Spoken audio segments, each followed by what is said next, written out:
أعوذ بالله من الشيطان الرجيم بسم الله الرحمن الرحيم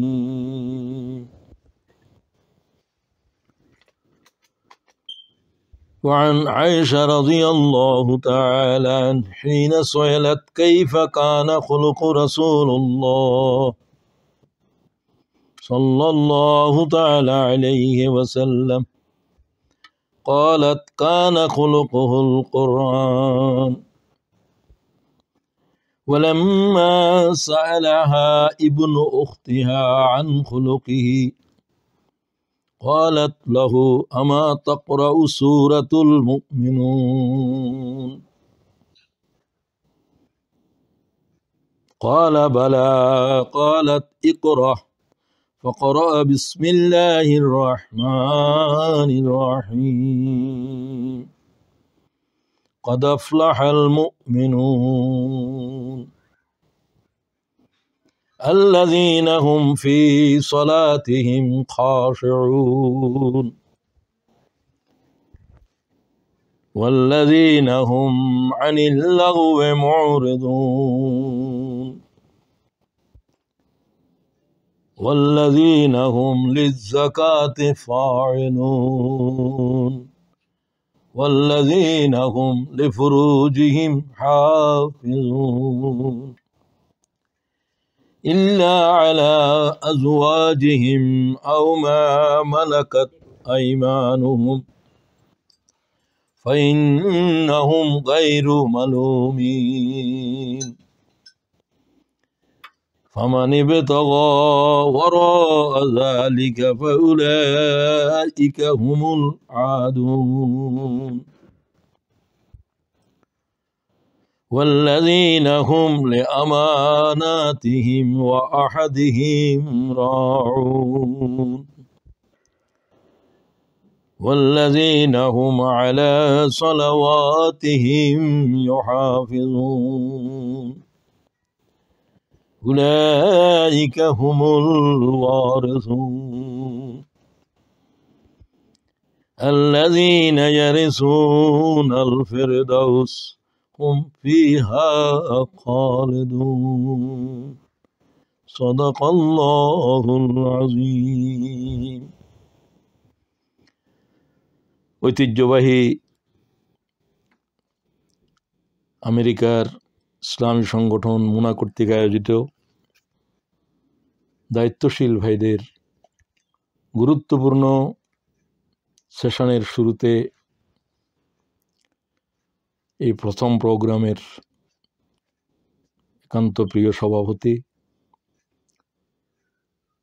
সম্মানিত দায়িত্বশীল ভাই বোনেরা, আসসালামু আলাইকুম রহমতুল্লাহ।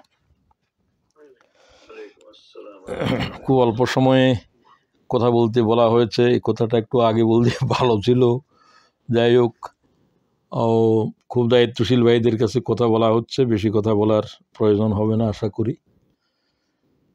আমাকে সংক্ষিপ্ত একটু দার্স দিতে বলা হয়েছে। আমি দায়িত্বশীলদের উদ্দেশ্যে সেশনের শুরুতে গুরুত্বপূর্ণ এই আহাম বৈঠকে দায়িত্বশীল হওয়ার জন্য যে সমস্ত গুণাবলীকে আল্লাহ কেতাবে কোরআন শরীফে অপরিহার্য করেছে, সে 8টি কথাই বলতে চাই। সমস্ত দায়িত্বশীলদের দায়িত্বশীল আম্বিয়ায়ে কেরাম দ্বীনের ময়দানে, তাদের সংখ্যা লাখো লাখো। সমস্ত আম্বিয়ায়ে কেরামদের লাখো লাখো পয়গম্বরদের ভিতরে দায়িত্বশীলদের দায়িত্বশীল 5 জন উলুল আজম পয়গম্বর। আল্লাহ যেগুলো তাদের নাম কোরআন শরীফে বলে দিয়েছেন। লাখো পয়গম্বরের ভিতরে মাত্র 5 জন। শারা'a লাকুম মিনাদ-দীনি মা ওয়াসসা বিহি নূহা, নাম্বার 1। ওয়াল্লাযী আওহাইনা ইলাইক, নাম্বার 2। ওয়া মা ওয়াসসাইনা বিহি ইব্রাহিম, 3। ওয়া মূসা 4 ওয়া ঈসা ইবনে মারইয়াম আন আকিমুদ্দিন ওয়া লা তাতাফাররাকু ফীহি। সূরা শূরা 42-13। উলুল আজম পয়গম্বরদের দায়িত্ব কি? সব পয়গম্বরদেরই দিন প্রতিষ্ঠা। আন আকিমুদ্দিন ওয়া লা তাতাফাররাকু ফীহি, এই বিষয়ের উপরে तमाम বিতর্কের অবসান করো। এখনো পর্যন্ত কিয়ামতের আগেও একামতি দিন নিয়ে বিতর্ক চলছে। হায় হায়, এই উম্মতের কি পরিণতি হবে আল্লাহ তাআলাই ভালো জানে। পরিণতি তো বর্তমান অবস্থায় খুব ভালো দেখা যাচ্ছে না। ঈসা আলাইহিস সালাম আসা পর্যন্ত মনে হয় বিতর্ক থাকবেই। তো সুতরাং যেই গুণাবলী আল্লাহ তাআলা উলুল আজম পয়গম্বরদের, যিনি উলুল আজম, তিনি মুহাম্মদুর রাসূলুল্লাহ। লাখো পয়গম্বরের গুণাবলী 5 জনের মধ্যে 5 জনকেও যদি বাদ দেওয়া হয়, একজনের ভিতরে আনা হয়, তো মুহাম্মদুর রাসূলুল্লাহ লাখো পয়গম্বরের এক পয়গম্বর, লাখো পয়গম্বরের পয়গম্বর। সেটা আল্লাহ তাআলা সূরা আল ইমরানের 81 নম্বর আয়াতে স্পষ্ট করে বলেছে। সেটাকে মিসাকের আয়াত বলা হয়। আপনাদের সভাপতি ডক্টর রুহুল আমিন এই বিষয়ে আপনাদের কাছে আরও ব্যাখ্যা দিয়ে বলবেন, আমার বলার এখনো সময় নেই। আল্লাহ তাআলা লাখো পয়গম্বরকে ডেকে বলেছে যে মুহাম্মদুর রাসূলুল্লাহ আগমন এই, তার উপরে তোমাদের ঈমান আনা, তাকে নুসরত করা, কি জমিনের উপরে কি দায়িত্বের ময়দানে সস খুলে খুলে আল্লাহ বর্ণনা করে দিয়েছেন। তো সেই বিষয়টাকে সামনে নিয়েই রাসূলুল্লাহর এই আখলাকগুলোকে আলোচনা করতে চাই। এই জন্য হাদিসটা আগে এসেছে। আম্মাজান আয়েশাকে জিজ্ঞাসা করা হয়েছে, কানা খুলুকুহু, রাসূলুল্লাহ সাল্লাল্লাহু আলাইহি ওয়াসাল্লামের খুলুকু, রাসূলুল্লাহ সাল্লাল্লাহু আলাইহি ওয়াসাল্লামের আখলাক কেমন ছিল, চারিত্রিক বৈশিষ্ট্য কি? কানা খুলুকুহুল কোরআন। কোরআন কি পড়ো নাই? কোরআন শরীফে রাসূলুল্লাহর আখলাক। ওয়ালাম্মা সাআলাহা ইবনু উখতিহা, প্রশ্নকারীদের ভিতরে একজন ছিলেন তার বড় বোনের ছেলে হযরতে আব্দুল্লাহ ইবনে জুবাইর। তিনি বললেন, মা, আমাদেরকে রাসূলুল্লাহর আখলাক যে কোরআন, এই কথাটা খুলে বলেন। ক্বালাত লাহু কানা খুলুকুহুল কোরআন ওয়ালাম্মা সাআলাহা ইবনে উখতিহা। ক্বালাত লাহু, তিনি তাকে বললেন, আমা তাকরাউ সূরাতুল মুমিনুন, তুমি কি সূরাতুল মুমিনুন পড়ো নাই? কয়, হ্যাঁ, আমি তো কোরআনের হাফেজ। ক্বালা বালা, হ্যাঁ, আমি তো পড়েছি। ক্বালাত ইকরা, আমার সামনে পড়ো। ফাকরা বিসমিল্লাহির রহমানির রহিম, যে আয়াত আমি তিলাওয়াত করলাম 10টা 11টা, ওই আয়াতগুলোর উলাইকা হুমুল ওয়ারিসুন এই পর্যন্ত আসার পরে হযরত আয়েশা বললেন, ফালাম্মা ওয়াসালা ইলা হাযিহিল আয়া ক্বালাত লাহু, এই পর্যন্ত আসার পর আয়েশা বললেন, হাকাযা কানা খুলুকু রাসূলুল্লাহ। এই হাদিস ইমাম নাসাই গ্রহণ করেছে, ইমাম মুসলিম 746 নম্বর হাদিসে এই আলোচনা, এই কথা গ্রহণ করেছেন। সূরাতুল মুমিনুনের এই 10 আয়াত হলো মুহাম্মদুর রাসূলুল্লাহর যত আখলাক কোরআন শরীফে আছে তার জমা, তার সমাহার। সব কিছুকে যোগ করলেই এই 8টার ভিতরে। তো আমি সেগুলোকে এখন একটা একটা করে বলে যেতে চাই, সময় যেহেতু কম। এই বিষয়ে আরেকটা হাদিস বলা দরকার মনে করি, হযরতে ওমর থেকে বর্ণিত। ক্বালা রাসূলুল্লাহ সাল্লাল্লাহু আলাইহি ওয়াসাল্লাম লাকাদ উনজিলাত আলাইয়া আশারাতু আয়াত, আমার উপরে আল্লাহ তাআলা এখন 10টা আয়াত নাযিল করেছে। কামা হুন্না দাখালাল জান্নাহ, এই 10টা আয়াতের মানদণ্ডে আমার যে উম্মত দাঁড়াবে সে জান্নাতি, সে জান্নাতি। রাওয়াহু আহমদ 17185। ইমাম আহমদ বিশুদ্ধ সনদে এই হাদিস বর্ণনা করেছেন। সুম্মা কারা আলাইনা, অতঃপর রাসূলুল্লাহ সাল্লাল্লাহু আলাইহি ওয়াসাল্লাম কাদ আফলাহাল মুমিনুন পড়ে গেলেন। এখন আমরা পড়ে যাব। আমি দায়িত্বশীল ভাই বোনদেরকে বলতে চাই, এগুলো আপনারা জানেন না এমন না, আমিও আপনাদের একজন। আমি আমার জন্য বলতে চাই, জানি বলেন যে সেটা জানার জন্য জানি কথাটাকে কলবের থেকে বাইর করে ফেলেন, ডিলেট করেন, বাইর করা নয়। আমি কিছুই জানি না, এটা আমার কথা নয়। ইমাম সাহাবীর জীবনে পড়েছি, তিনি বলেন আমি মনে করতাম কিছু জানি, জীবন সায়ান্নে আমি তোমাদেরকে বলছি আমি কিছুই জানি না। আপনি কতটুকু জানেন আমি কতটুকু জানি ইমাম শাফির সাথে মিলাইলে তো বুঝতে পারবেন। যার মসলকের ভিতরে মোহাম্মদ বিন ইসমাইল বুখারী আছে, যার মসলকের ভিতরে একেবারে দুনিয়া বাসা মুহাদ্দিস ইমাম বুখারীর যিনি শরা করেছেন ইবনে হাজার আসকালানি, এই জাতের আলেমেরা রয়েছে ইমাম শাফির সাথে। আরগুলো বললাম না। তিনি বলেন মনে করতাম কিছু জানি, সব ধ্বংসের মূল হলো কিছু জানি। এই অহংকারের জন্য কিছু ঢুকতেও পারতেছে না আমাদের ভিতরে। আল্লাহ আমাদেরকে কিছু জানি নার ভিতরে সামিল করো। তুমি কিছু জানায় দাও কোরআন থেকে, হাদিস থেকে। قد أفلح المؤمنون, successful are the believers। আগেরই একটা ইনডিড লাগানো আছে, শিওরলি, নিশ্চয়ই মুমিনরা কামিয়াব। কথা বলার একেবারেই সময় নেই। প্রথম ঈমান, আর সকলে আমরা জানি যে ঈমান বুঝি। আমি এমন লোক পাই নাই যে ঈমান বুঝে না এই কথা বলছে। তো আমি বলতেছি যে ঈমান কি আমি যতই বুঝেছি ততই আমার কাছে মনে হয়েছে আমি ঈমানই বুঝি নাই। আপনারা অনেক কিছু জানেন, আমরা কিছু কিছু হয়তো জানি, কিন্তু এই জানার কোনো শুরুও নয়, এটা শেষও নয়। আরও জানতে হবে, আরও জানতে হবে, আরও জানতে হবে। কারণ এই বিষয়টার উপরে লাখো পয়গম্বর কথা বলছে, গোটা পয়গম্বরের হায়াতে কথা বলছে, সেটা হলো ঈমান। তো লাখো পয়গম্বর বুঝাইতে হবে। রাসূলুল্লাহর নবুয়তের 23 বছরের ভিতরে 13 বছর শুধু ঈমানেই হয়েছে, কোনো আমল নাই। তো আমি আপনি কি বুঝলাম এত? রব্বানা ইন্নানা সামি'না মুনাদিয়ান ইউনাদি লিল ঈমান, আমরা শুনলাম আমাদেরকে নবীগণ ঈমানের দিকে ডাক দিচ্ছে। আমিনু, তোমরা ঈমান আনো, বিরব্বিকুম, তোমাদের রবের উপরে, ফামান্না, অতঃপর আমরা ঈমান আনলাম। এই ঈমানের জন্য কুফরি শর্ত। কথা বুঝে নিয়েন, খুব দায়িত্বশীলদের কাছে বলছি। কুফরি শর্ত, আগে কুফরি তারপরে ঈমান। বলে কুফরি কি? ফামান ইয়াকফুর বিত্তাগুত ওয়া ইউমিন বিল্লাহ, তাগুতকে অস্বীকার করো, তাগুতের উপরে কুফরি করো, তারপরে আল্লাহর উপরে ঈমান আনবে।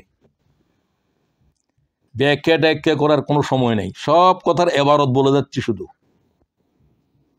যারা এটা করতে পেরেছে, ফাকাদ ইসতামসাকা বিল উরওয়াতিল উসকা লা ইনফিসামা লাহা, তাগুতকে অস্বীকার, তাগুতের হৃদয়ের ভিতরে তারা নিজেই এক তাগুত। আমরা নফস হচ্ছে 1 নম্বরের তাগুত। এটা আমার প্রত্যেকের আছে, শুধু পয়গম্বর ছাড়া। তাও ওরা সব পয়গম্বরকে বলতে পারবো না। মুহাম্মদুর রাসূলুল্লাহর শুধু নফসরে আল্লাহ তাআলা তাবে করে দিয়েছে হেদায়েতের। আর কোন নবীরও এরকম আছে আমার এলেমে জানা নাই। তারা যুদ্ধ করতে হয়েছে নফসের সাথে, এই জন্য তো মাঝে মাঝে পদস্খলন হয়েছে। তো এই ঈমানের জন্য প্রয়োজন ঈমানকে সন্দেহ থেকে, নেফাক থেকে, শিরিক থেকে পাক করা। 3টা শব্দ বলছি, মানে সন্দেহ, শিরক, নেফাক, এইগুলো থেকে ঈমান পরিচ্ছন্ন করাই হলো যে ঈমানে কামেল। ঈমান তো আনছি সবাই। এরপরে রাসূলুল্লাহ সাল্লাল্লাহু আলাইহি ওয়াসাল্লাম বলছেন, আল্লাহুম্মা ইন্নী আসআলুকা ঈমানান কামিলা। রাসূলুল্লাহর শেষ রাতের মুনাজাতের অন্যতম শব্দ, আল্লাহুম্মা ইন্নী আসআলুকা ঈমানান কামিলা, ঈমানান কামিলা। রাসূলুল্লাহ বলতেছে, যিনি ঈমানিয়তের तमाम বিষয়ে চোখে দেখেছেন। কোন পয়গম্বর জান্নাত দেখে নাই, জাহান্নাম দেখে নাই। আদম আলাইহিস সালাম কিছুক্ষণ ছিল, জান্নাত বলতে কি এটা আদম আলাইহিস সালামও দেখছি বলে আমার মনে হয় না। তাফসীরকারীরা বলছেন যোহর থেকে আসরের সময়ের ভিতরে এই জান্নাত দেখা, ভুল করা, যা আছে তওবা করা সব, এরপর দুনিয়ায় চলে আসা। আর রাসূলুল্লাহর মেরাজ করতে গিয়ে ব্যাখ্যাকারীরা বলছে দুনিয়ার হায়াতে 35 বছর সময় লাগছে, আখিরাতের বিষয়ে কোনো সময় নাই, সময় জিরো। কিন্তু হিসাব করেছেন কেউ কেউ যে 35 বছর দুনিয়ার হায়াতের সময় রাসূলুল্লাহ অতিবাহিত করেছেন মেরাজের রাতে আল্লাহর আয়াত দেখার জন্য। সেই সমস্ত ব্যাখ্যা ট্যাখ্যা করার সময় নেই। তো রাসূলুল্লাহ সাল্লাল্লাহু আলাইহি ওয়াসাল্লামের ঈমান ছিল ইলমুল আইনুল ইয়াকিন। আমাদেরকে ঈমান আনতে হবে ইলমুল ইয়াকিনের উপরে, কারণ আইনুল ইয়াকিন কিয়ামতের দিন ছাড়া দুনিয়ায় শুধুমাত্র এক পয়গম্বরের ঈমান ছিল। এটা কোনো ইব্রাহিম আলাইহিস সালাম জান্নাতের দেখেন নাই, কেউ দেখেন নাই। আদম আলাইহিস সালামের কথা বললাম, আরগুলোর বলারই দরকার নাই। ঈসা আলাইহিস সালাম 2 নম্বর আকাশের ভিতরে আছেন, ওখানের থেকেই আর নিচের দিকে উপরের দিকে যাওয়ার কোনো হুকুমও নাই, যায়ও না, যাওয়ার কোনো এজাজতও নাই। তো এই ঈমানকে ইয়াকিনে পৌঁছাইতে হবে। ওয়াইজা তুলিয়াত আলাইহিম আয়াতু যাদাতহুম ঈমানা। ঈমানের মেহনত করো। কি ঈমানের মেহনত করো? ঈমান তো বুঝো নাই তুমি, কি মেহনত করো? ঈমানের মেহনত হলো কোরআনের উপরে। কোরআন শরীফের লগে যোগাযোগ নাই, পড়া নাই, বুঝা নাই, আর তুমি কিসের জিকির করো, কিসের কি করো, কি ঈমানের মেহনত করো? আমি তোমাকে বলতেছি যে সব বৃথা, সব বৃথা, সব তোমার জাহালত, জাহালত এবং জাহালত। তুলিয়াত আলাইহিম আয়াতুহু, এটা কোনো বুখারী শরীফ, তিরমিজি শরীফ, তৌরাত শরীফ, ইনজিল শরীফ ন, কোরআন শরীফ শুধু। ওয়াইজা তুলিয়াত আলাইহিম আয়াতুহু, কোনো কিতাবের তেলাওয়াত নাই, বুখারীর তেলাওয়াত নাই, তৌরাতের নাই, ইনজিলের নাই, জবুরের নাই, কিন্তু কোরআন শরীফের তেলাওয়াত নবুয়তের এক গুরুত্বপূর্ণ 4টা দায়িত্বের এক দায়িত্ব। ইয়াতলু আলাইহিম আয়াতিহি। তো এই আয়াতের ভিতরে ঈমান, এই আয়াতের ভিতরে ঈমানের বৃদ্ধি সবকিছু। আর ঈমানের পরিপূর্ণতা হচ্ছে যেদিন মুমিন বুঝবে মান আহাব্বা লিল্লাহ ওয়া আবগাযা লিল্লাহ ওয়া আতা লিল্লাহ ওয়া মানা লিল্লাহ ফাকাদ ইসতাকমালাল ঈমান। আবু দাউদ 4607। আমি ভাইদেরকে বলতে চাই, আপনি আপনার ঈমানের দেখেন যে আমার ঈমানের অবস্থা কোথায়। আমি প্রথম দায়িত্বশীলদেরকে সব কথা বলছি, আমি আমার ঈমানের একবার যাচাই করা দরকার 2025 সালের শুরুতে, যে আমার ঈমানের হালত কি, আমার ঈমান থেকে শিরক কতটুকু বাইর হয়েছে, আমার ঈমানের ভিতরে কোনো সন্দেহ আছে কিনা, আমার ঈমান কি ইয়াকিনের দরজায় পৌঁছছে। লোকেরা তো আমারে বহুত বড় দায়িত্বশীল বলে, বহুত কিছু বলে, লোকেরা কি বলে এগুলোর উপরে কোনো ফয়সালা কিয়ামতের দিন হবে না। 2 নম্বরে আসেন, আল্লাযীনা হুম ফী সালাতিহিম খাশিউন, যারা সালাতে বিনয় অবনত থাকে। হু আর হাম্বল ইন দেয়ার প্রেয়ার্স। রাসূলুল্লাহর আখলাকের প্রথম বৈশিষ্ট্যই হলো ঈমান। ঈমান ঈমানান কামেলা।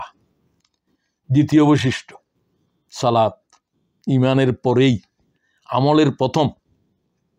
ইন্না সালাতা তানহা আনিল ফাহশাই ওয়াল মুনকার ওয়ালা যিকরুল্লাহি আকবার। এখানে যিকরুল্লাহর জিকির সালাতকে বোঝানো হচ্ছে, ওয়া আকিমুস সালাতা লিযিকরি। সুতরাং তোমরা সবর, সালাতের বিনিময়ে আল্লাহর সাহায্য চাও, নিশ্চয়ই সালাত অনেক বড় বিষয়, যিকরুল্লাহ আকবার। আমি ব্যাখ্যা করতে পারছি না, আপনি আকবরের ব্যাখ্যা করেন, আপনি বুঝেন যে আমার সালাতকে বুঝাটা এই পর্যায়ে হয়েছে কিনা। আল্লাহ বলছেন ওয়ালা যিকরুল্লাহ আকবার। আমাদের সালাত হইতে হবে খাশিউনদের সালাত। আমার সালাত কি রাউন না সাহুন? হইতে হবে খাশিউন। প্রত্যেককেই আমি বলবো, দায়িত্বশীলদেরকে, এই সাধারণ যেগুলো জানি এগুলোকে জিন্দেগির উপরে মেনে বুঝে কলবের উপরে আজকে বসিয়ে নেওয়ার সিদ্ধান্ত নিয়েই বসেন। প্রথম ঈমানের পরে সালাত। এই সালাত রাসূলুল্লাহ সাল্লাল্লাহু আলাইহি ওয়াসাল্লামের একেবারে ইন্তেকালের বিছানায় সাবধান করেছেন 2টা বিষয়ের উপরে, আসসালাত আসসালাত ওয়া মা মালাকাত আইমানুকুম। সাবধান উম্মতেরা আমার শেষ। মা আয়েশা বলছে এরপরে রাসূলুল্লাহর আর কোনো আওয়াজ শোনা যায় নাই। চিন্তা করেছেন? তো আমার শেষ ওসিয়ত আমার আওলাদদের প্রতি, আমার পরিবারের প্রতি, আমার সংগঠনের প্রতি, সালাত সালাত সালাত, আউয়াল সালাত। সুতরাং আমাদের সব কাজের প্রোগ্রাম বন্ধ থাকে না, সালাত বন্ধ থাকে। বাবা, আমরা আজ ওই পর্যায়ে। তো এখন আজানের সাথে সাহাবায়ে কেরামের সব কাজ বন্ধ হয়ে গিয়েছে। হাতুড়ি কুঠার দিয়ে প্যারাগের উপরে বাড়িয়ে দিচ্ছে আল্লাহু আকবার আওয়াজের সাথে, আর প্যারাগের উপরে হাতুড়ি বসায় নাই। এটা হলো আউয়াল সালাত। আমার সালাতের অবস্থা কি, আপনার কি, যারটা সে বিবেচনা করেন। ওয়ালা তাতরুকান্না সালাতান মাকতুবাতান মুতাআম্মিদা, খবরদার মুআজ সমগ্র জীবনে এক ওয়াক্ত ফরজ নামাজ কাজা করতে পারিবে না। ফাইন্না মান তারাকা সালাতান মাকতুবাতান মুতাআম্মিদা ফাকাদ বারিয়াত মিনহু জিম্মাতুল্লাহ আযজা ওয়া জাল। ও মুআজ, এক ওয়াক্ত সালাত যদি কাজা করার ইচ্ছে করে, আল্লাহর সাথে সম্পর্ক বন্ধন ছিন্ন হয়ে যাবে। ইমাম আহমদ বিশুদ্ধ সনদে এই হাদিস গ্রহণ করেছেন 977। আচ্ছা, এরপরে এই হচ্ছে যে নূর সালাত, এই সালাতের মূল সব কিছুর ভিতরেই আল্লাহর জিকির। এখানে আর কোনো জিকির নেই, আর কোনো ফিকির নেই। ওয়াকিমুস সালাতা লিজিকরি, লিজিকিরি, for the remembrance of Allah only. আল্লাহর স্মরণ ছাড়া, আল্লাহু আকবারের সাথে, তাহারিমার সাথে তামাম জগৎ হারাম হয়ে যেতে হবে। এই সালাত কি জীবনে পড়েছি না এখনো শুরু হয় নাই? সালাতের ভিতরে দোকানের হিসাব, মকানের হিসাব, দায়িত্বের হিসাব। তো এটা কি তাকবীরে তাহারিমা হয়েছে? আমি তো হারাম করি নাই জগতের আল্লাহু আকবারের সাথে। এই সালাতকে পড়ার সময় সাল্লে সালাতা মাওয়াদ্দাইন ক্বাল রাসূলুল্লাহ সাল্লাল্লাহু আলাইহি ওয়াসাল্লাম, ইবনে মাজাহ, তোমরা সালাতকে তোমার জীবনের যখন দাঁড়াবে, জীবনের আখেরি সালাত পড়বে। কেমন করে পড়বে? সল্লু কামা রাআইতুমুনি উসাল্লি। এখনো বিতর্ক করে রাসূলুল্লাহর সালাত কি? বিতর্ক কিয়ামতের দিনও করিও, তোমার বিতর্কের কোনো শেষ হবে না। সল্লু কামা রাআইতুমুনি উসাল্লি, তুমি যতটুকু জেনে বুঝতে পেরেছো এটা রাসূলুল্লাহ সাল্লাল্লাহু আলাইহি ওয়াসাল্লামের সালাতের দলিল এই, বাস সেভাবে পড়েন। আরেকজনের তার দলিল একাধিকও আছে, এগুলো নিয়ে বিতর্ক করার দরকার নেই। সালাতের মূল জিনিস কি? ওয়াকুমু লিল্লাহি কানিতিন, বিনয়। খাশউন, রাউন, সাহুনদের সালাত চলছে, লোক দেখানো, গাফেলের নামাজ। ফজরের নামাজ পড়ে 7টা বাজে, এটাকে বলা হয় এটা কি সাহুন। আর লোক দেখানো নামাজ সেগুলো তো আছেই। রাউন, সালাত পড়তে হবে খাশউনদের, যে সালাতের উপরে আজকের শিশু জন্মগ্রহণ করলো, মায়ের স্তন টোষা অবস্থায় বলছে ওয়াউসানি বিসসালাতি ওয়াজ যাকাতি মা দুমতু হাইয়া, যতদিন জীবিত থাকবো ও বনী ইসরাঈলের জাতিরা, আমি তোদেরকে সালাত এবং যাকাতের নির্দেশ দেব। ছেলে এটা তো জন্ম হয়েছে আজকে, সাকলিং হিজ মাদার্স মিল্ক, মায়ের দুধ চুষতেছে যে অবস্থা, সে অবস্থায় খুতবা দিচ্ছে। আল্লাহ সেটা কোরআন শরীফে বর্ণনা করে। সেখানে সালাত, তোমার উসুলের ভিতরে কোনো যাকাত আছে, সালাত আছে, যাকাত নেই। আর আমাদের সালাত কীরকম সেগুলো আমি, রাসূলুল্লাহ সাল্লাল্লাহু আলাইহি ওয়াসাল্লামের সালাত হচ্ছে খাশউনদের সালাত। দায়িত্বশীলদেরকে আজকে আমাদেরকে এই সালাত জিন্দেগির উপরে কায়েম করতে হবে মরণের আগে। ওয়াল্লাযীনা হুম আনিল লাগওয়ি মুরিদুন, হু অ্যাভয়েড লাগুন, ভেইন কনভারসেশন, অপ্রয়োজনীয় কথা, অপ্রয়োজনীয় কাজ জিন্দেগি থেকে জনমের তরে বিদায় করতে হবে। হায়াত শেষ হয়ে যাচ্ছে লাগুনের ভিতরে। রাসূলুল্লাহ 23 বছর নয় 63 বছর ধরলাম না, শুধু নবুয়তের হায়াতটা দেখেন, একটা লব্জ নাই যেটা শরীয়তের দলিল নয়। মুখের থেকে বাইর হয়েছে, ইশারা করেছে, সব শরীয়তের দলিল। একটা অপ্রয়োজনীয় কথা তামাম জীবনে বলে নাই, এমন কোন মানবকে কোনো মা জন্ম দিয়েছে? আমার মনে হয় শুধু মুহাম্মদেরই জন্ম দিয়েছে। আল্লাহ সেভাবে করেছেন, সে রসুলের উম্মত আমরা। তো আমরা তো সেভাবে হতে পারবো না। যিনি লাখো পয়গম্বরের পয়গম্বর, তার সামনে কেউ দাঁড়াতে পারবে না, কারো কোনো তুলনা করার কোনো সাধ্যই নাই। লাখো পয়গম্বরকে জমা করলেও হবে না। তো সুতরাং আমাদেরকে সাহাবায়ে কেরামেরা যেভাবে পৌঁছছেন, তাকে অনুসরণ করেছেন, সে পর্যায়ে পৌঁছি। আজকে থেকে সিদ্ধান্ত নেই যে কোনো দায়িত্বশীল তার জিহ্বা থেকে মিথ্যা কথা তো দূরের কথা, অপ্রয়োজনীয় কথা বলা যাবে না। অপ্রয়োজনীয় কথা হায়াতের ধ্বংস করে দিচ্ছে। শুধু এই জিনিসটার কারণে মুহাম্মদ রাসূলুল্লাহর 23 বছর হায়াতের ভিতরে 23 লক্ষ বছর আছে, তার চাইতেও বেশি আছে। হায়াতের বরকত তো এর ভিতরে, হায়াতের অপচয় না করা। নিয়ামতান মাকবুনুন ফীহিমা কাসীরুম মিনান নাস আস-সাহহাতু ওয়াল ফিরাক। বরবাদ হয়ে গেছে উম্মত দুইটা জিনিসের কারণে, অবহেলার কারণে। সময়কে দাম দিল না, সময়ের গুরুত্ব নাই, আর স্বাস্থ্যের প্রতি যত্ন নিল না। দায়িত্বশীলদেরকে বলতে চাই, আমাদের ভিতরেও 30 বছর আগে তুমি তোমার ডায়াবেটিস খাইয়ে ফেলছে, তোমার অপরাধের জন্য, ডায়াবেটিসের জন্য 1 নম্বর দায়ী তুমি। আমি ফজরের নামাজের পরে ঘুম যায়, ডায়াবেটিসের রুগী। আমি বললাম যে মিয়া আপনার কিছু হাঁটা দরকার না, হয়ে যাচ্ছে, পরে দেখা যাবে কত 30 বছরও চলে গেলা, আমার থেকে কম বয়সে দুনিয়ার থেকে তুমি চলে গেছো। তুমি আমার প্রিয় মানুষদের একজন, স্বাস্থ্য সম্পর্কে এরকম কেয়ারলেস। আমি দায়িত্বশীলদেরকে বলছি, পারতেছি না, অসুস্থ। আমার একজন বলে মহেশ ভাই আমি চলতে পারি না, আমার বুকের থেকে উপরের দিকে আল্লাহ তাআলা সুস্থ রেখেছে, আমি কথা বলতেছি তো একবারে সুস্থ লোকের মতো, আলহামদুলিল্লাহ। আমি রাত 2টা বাজে যখন ঘুমের থেকে উঠি, আমি কলম চালাতে শুরু করি, আবার কোনো আলসি আসবে কিনা, আমার তফসিল লেখা শেষ করতে হবে। 10 খণ্ড হলে 1 খণ্ড লিখলে তো চলবে না, 10 পারা, আমাকে আরো 20 পারা কোরআন লিখতে হবে। আলহামদুলিল্লাহ, আল্লাহর শুকরিয়া আদায় করছি। তো আল্লাহর কাছে তৌফিক চাইতে হবে। অপ্রয়োজনীয় কথা, অপ্রয়োজনীয় কাজ অ্যাভয়েড করতে পারলে হায়াত অফুরন্তভাবে বেড়ে যাবে, অফুরন্তভাবে। আপনি টের করতে পারেন, এই যে হায়াত বেড়ে যাওয়ার মানে কি, বরকত হওয়া। তো আসলে আমি আর বেশি বলতেছি না, সামনের দিকে যেতে হবে। রাসূলুল্লাহ সাল্লাল্লাহু আলাইহি ওয়াসাল্লামকে মা আয়েশা বলছেন, মুতাওয়াসিল আল আহজান, আমি রাসূলুল্লাহকে দেখতাম যে আল্লাহ তাআলার পয়গম্বর যেন কথাই জানে না, ঘরের ভিতরে এইভাবে দেখতেন। তিনি যেন ধ্যানস্থ হয়ে থাকতেন।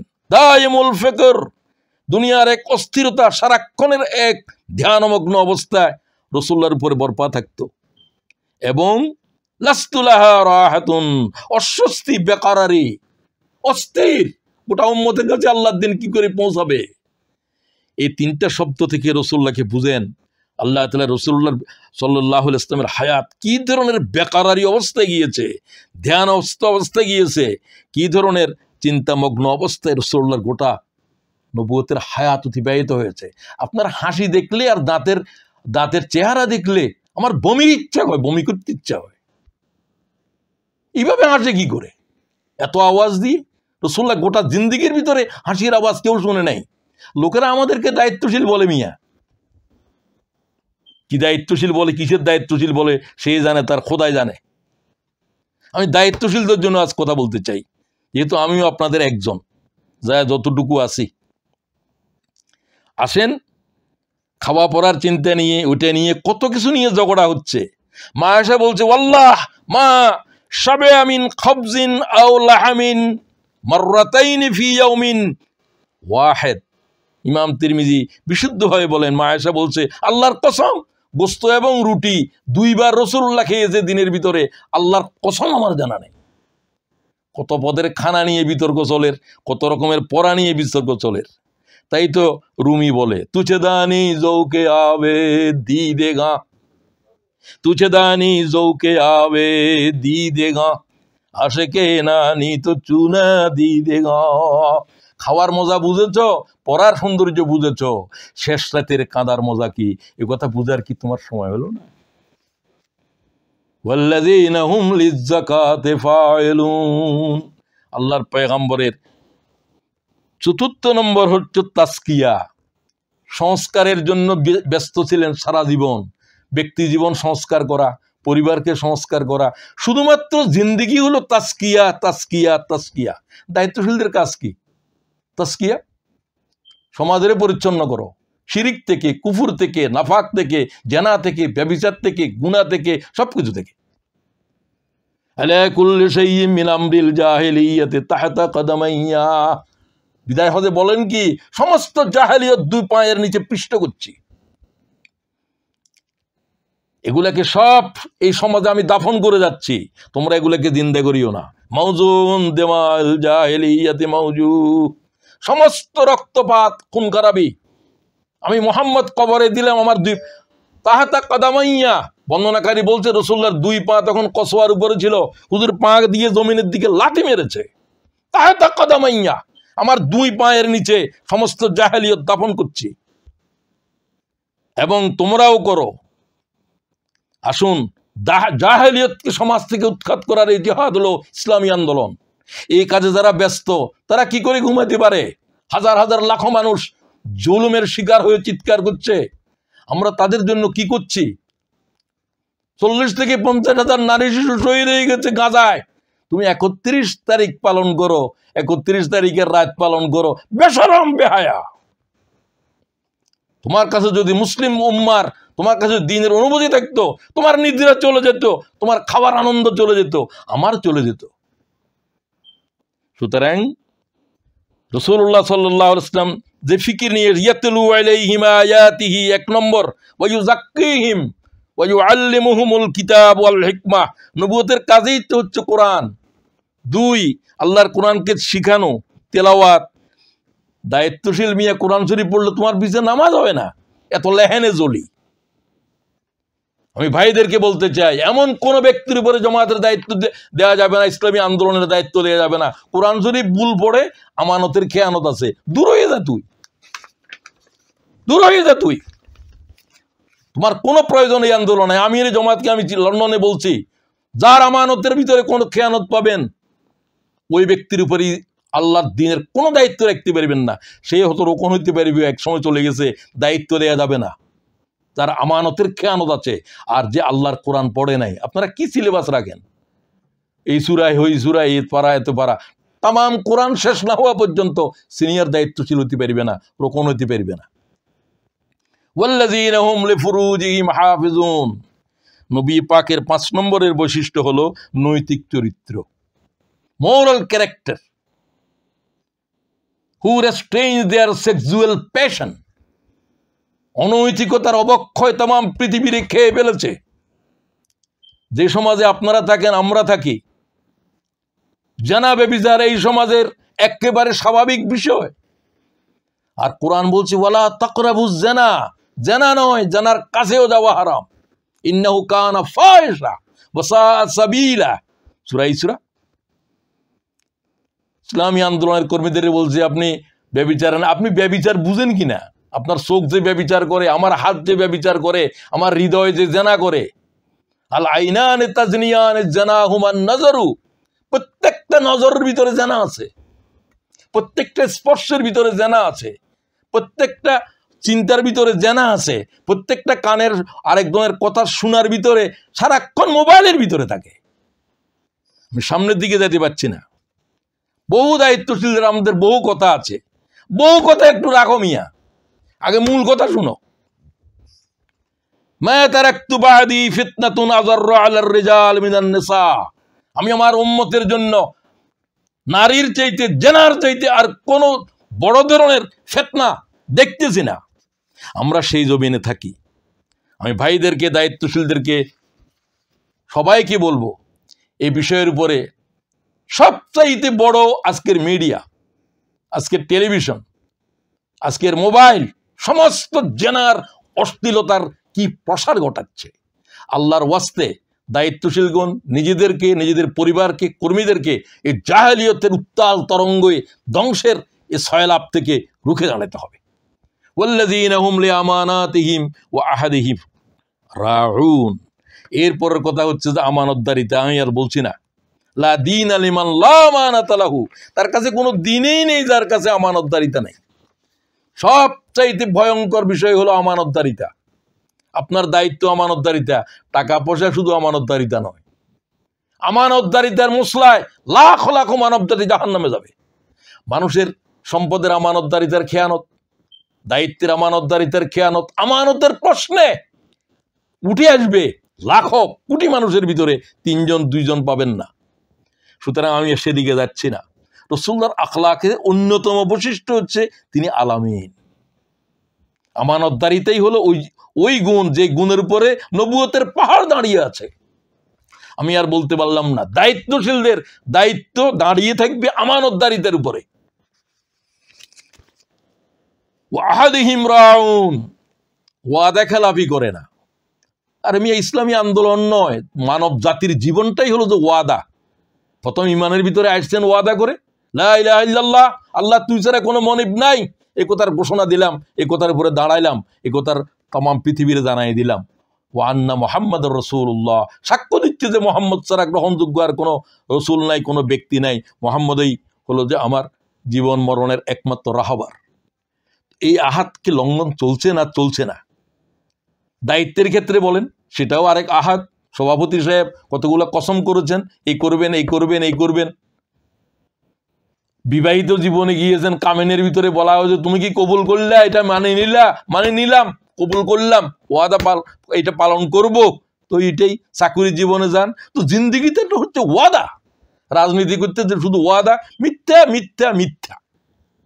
লা দীন লিমান লা আহাদ, তার কাছে কোনো দিন নেই, তার কাছে ইসলাম নাই, তার কাছে আহাদের মর্যাদা নাই। ওয়াউফু বিল আহাদি ইন্নাল আহাদা কানা মাসউলা, তোমাদের ওয়াদার বিষয়ে এক এক করে জিজ্ঞাসা করা হবে। আল্লাহ তাআলা কোরআনে বলছেন, ওয়ালা তাকফু মা লাইসা লাকা বিহি ইলমুন ইন্নাস সামআ ওয়াল বাসারা ওয়াল ফুয়াদ কুল্লু উলাইকা কানা আনহু মাসউলা। যে বিষয়ে জ্ঞান নাই সে বিষয়ে কথা বলবে না, সে বিষয়ে উপরে লেগে যাবে না। তোমাদের কান, তোমাদের চোখ, তোমাদের অন্তঃকরণের তামাম বিষয়ের উপরে আল্লাহর কাছে জিজ্ঞাসিত হবে। আমি আর যেতে পাচ্ছি না। এরপরে আহাদের পরে শেষ, ওয়াল্লাযীনা হুম আলা সালাওয়াতিহিম ইউহাফিজুন, রাসূলুল্লাহ ওয়াক্তের সাথে ওয়াক্তের নামাজ হেফাজত করতেন। এটা হলো সময়নিষ্ঠা। শেষ 8 নম্বর, সময়নিষ্ঠা। এটা এমন একটা গুণ, যে গুণের কারণে মুহাম্মদুর রাসূলুল্লাহ এত সফলতা। শুধু মাইকেল হার্টের কথা আপনারা সবাই জানেন, দি 100 বই যেহেতু পড়েছেন সবাই, সেখানে তিনি বলেন সমগ্র পৃথিবীর জীবন ইতিহাস, মানব জাতির আজ পর্যন্তের জীবন ইতিহাস মন্থন করে 100 মানুষ আমি বের করলাম, এর ভিতরে কে প্রথম হবে। আমি অনেক কঠিন মানদণ্ড দিলাম যে কার জীবনে ব্যর্থতা নাই, পারিবারিক জীবনে, ব্যক্তি জীবনে, অর্থনীতির জীবনে, সেনাপতির জীবনে, কোনো জীবনে ব্যর্থতা স্পর্শ করে নাই এমন কোনো মানব কি কোনো মা জন্ম দিয়েছে? মাইকেল হার্ট বললেন, আমি এই মানদণ্ডে সবকে পরাজিত হয়ে দেখেছি একজন ব্যক্তি ছাড়া, Muhammad only the man in the human history. তাকে সাংবাদিকেরা প্রশ্ন করেছিল, কেন মোহাম্মদকে প্রথম রেখেছ? Who was supremely successful on both religious and secular lives? Michael Hart. চিন্তা করতে পারেন কি বালাগালুলা পড়েন আপনি, এর চাইতে বড় কসিদা এটা। Muhammad, the only man in the human history who was supremely successful on both religious and secular lives. কি ধর্মীয় জীবনে, কি স্বাভাবিক মানুষের সমাজ জীবনে মোহাম্মদ এমন এক ব্যক্তি যাকে ব্যর্থতা, পরাজয় যাকে স্পর্শই করে নাই। হাফিজু আলাস সালাওয়াত ওয়াস সালাতিল উস্তা। এখন যদি সংরক্ষণ না হয় নামাজের, আসরের নামাজ চলে গেল, এটা আর সংরক্ষণ করার সুযোগ থাকবে না। সময়নিষ্ঠে হলো সবচাইতে বড় দায়িত্বশীলদের জন্য। ওমরকে দায়িত্ব দেওয়ার সময় আবু বকর এন্তেকালের বিছানায় বললেন, ওমর, আল্লাহ দিনের দায়িত্বকে সব কিছুর উপরে অগ্রাধিকার দেবে। রাসূলুল্লাহর মৃত্যুর বেদনার চাইতে আমার জীবনে আর কোনো বেদনা ছিল না। তুমিও সেদিন উম্মাদ হয়ে গিয়েছিলে, আমি যদি সেরকম হতাম, কে আল্লাহ তাআলার দিনকে সেদিন দেখতো, সেদিন আমাদের কি হতো? দ্বিতীয় কথা বললেন, ওমর, দিনের দায়িত্বকে আগামীকালের জন্য রেখে দিও না। লেনদেন রেখে দিয়েছো, তোমাকে একটা দায়িত্ব দিয়েছে, এটা রেখে দিয়েছো, ঠিক আছে, আগামীকাল করব। আগামীকালের জন্য কোনো দায়িত্ব রেখে যেতে পারবে না। আবু বকরের এই ওসিয়ত সমস্ত উম্মতের জন্য, শুধু ওমরের জন্য নয়। ওয়াল আসরি ইন্নাল ইনসানা লাফি খুসর ইল্লাল্লাযিনা আমানু ওয়া আমিলুস সালিহাত। আমি দুটোই বলছি, কসম, সমগ্র পৃথিবীর মানব গোষ্ঠী ধ্বংস হয়ে গেছে সময়ের কারণে। সময়কে যত্ন নেয়নি। ইল্লাল্লাযিনা আমানু ওয়া আমিলুস সালিহাত, নেক ঈমান আনছে, নেক আমল করেছে তারা ছাড়া। আসুন, এই 8টা গুণকে আজ পৃথিবীর একবিংশ শতাব্দীর ওই যুগ, যে যুগে মানব পৃথিবীর সীমা ডিঙ্গিয়ে গেছে, মহাকাশে বিচরণ করছে, চন্দ্রপৃষ্ঠে মানবের পদচিহ্ন এঁকে দিয়েছে, পথ করে মানব সভ্যতার বিজয় পতাকা উঠছে। সেই যুগে এখনো জাহালত থেকে মানব উঠতে পারল না, শিরিক কুফরির দরিয়া থেকে মানুষ উঠতে পারল না, খুন রাহাজানি থেকে মানব উঠতে পারল না। এখনো পর্যন্ত এই মুহূর্তে 100 কোটি মানুষ অনাহারে আছে। 800 কোটি মানুষের ভিতরে 100 কোটি মানুষ এই মুহূর্তে অনাহারে আছে, আরগুলো বাকি বাদ দেন। সুতরাং আমাদের জন্য এক লড়াই বাকি রয়েছে। ফালাক্তা হামালা কবা ওয়ামা আদরা কামালা কবা, তোমরা তো দুর্গম গিরি অতিক্রম করতে চাও না জান্নাতে যাওয়ার জন্য, সেটা কি? ফাক্কু রাকাবা, মানবতার মুক্তির জাহাদ করো, মানবতার মুক্তির জাহাদ করো। আল্লাহ তাআলার এত গুণাবলী নিয়ে কাজ তো একটাই, ফাক্কু রাকাবা, ফাক্কু রাকাবা, ফাক্কু রাকাবা। এটা একটা বাক্যের অংশ নয়, এটা একটা বিশ্বকোষের শিরোনাম। আল্লাহ তাআলা আমাকে, মুনার ভাইদেরকে, ইসলামী আন্দোলনের দায়িত্বশীলরা শুনেছেন তাদেরকে, আসুন ফাক্কু রাকাবা, মানবতার মুক্তির জাহাদে যে গুণাবলী আমাদের জন্য প্রয়োজন, আল্লাহ সেটা আমাদেরকে বকশিশ করো। কিছু সময় বেশি হয়ে গেল বলে আমি দুঃখিত। আসসালামু আলাইকুম ওয়া রাহমাতুল্লাহি ওয়া বারাকাতুহু।